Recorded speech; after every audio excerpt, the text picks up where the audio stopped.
అయ్యా నమస్కారం. నమస్కారం. ఇదిగోండి ఈ ఫామ్ ఫిలప్ చేసి సైన్ చేయండి. ఇవ్వండి. అన్న నిల్చొని ఉంటే నువ్వు కూర్చొని ఉంటావు. గవర్నమెంట్ ఆఫీసర్ అయ్యా. నెలకు 5 లక్షలు 10 లక్షలు సంపాదించే మా అన్న నిలబడి ఉంటే 5,000 జీతం తీసుకుని నువ్వు కూర్చొని ఉంటావా? లేవయ్యా. ఏ శంకరరావు గారు, రౌడీలను తీసుకొచ్చి గొడవ పెడుతున్నారా? ఎవరయ్యా రౌడీలో? మేమంతా కార్యకర్తలు. అడుగుతున్నానుగా, ఎవరయ్యా మీరు? ఎందుకు గొడవ పెడుతున్నారు?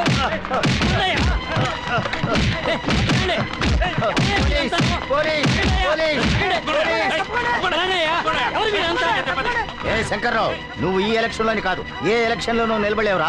నువ్వు ఒక క్రిమినల్ వి. వాడిని తీసుకెళ్ళిపోండి. నన్ను వదలండి అయ్యా. నేనేం చేశానయ్యా? నేనేం చేశాను? మా అన్ననే ఎదిరించి నిలబడితే మేము ఊరుకుంటావా? ఓరి దొంగ వేధవల్లారా, తొందరపడకండి అయ్యా. నా మీద చెయ్యకండి అయ్యా. ఎంక్వైరీ జరిపించండి అయ్యా. సార్ లోపల ఏం జరిగింది? మిమ్మల్ని ఎందుకు అరెస్ట్ చేస్తున్నారు? ఏం జరగాలయ్యా? ఇంకేం జరగాలయ్యా? ఇది గాంధీని చంపిన దేశం కదా. ఇందిరాగాంధీని, రాజీవ్ గాంధీని షూట్ చేసి చంపేసిన దేశం కదా. మంచి నాయకుడు అయితే షూట్ చేసి చంపబడాలి, లేదా గంజాయి కేసు, అబీన్ కేసు, రేప్ కేసుల్లో ఇరుక్కుని జైల్లో మగ్గి చావాలి. వదలండి అయ్యా. ఇక్కడ జరిగిన గొడవకి ఆ దుర్మార్గుడు భుజంగమే కారణం. నేను నిఖార్సైన వాణ్ణయ్యా.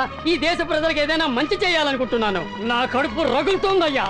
నా ఉసురు తగిలి వాడు ఏదో ఒక రోజు కాలి మాడి మసైపోతాడు, నాశనం అయిపోతాడు, సర్వనాశనం అయిపోతాడు అంతే.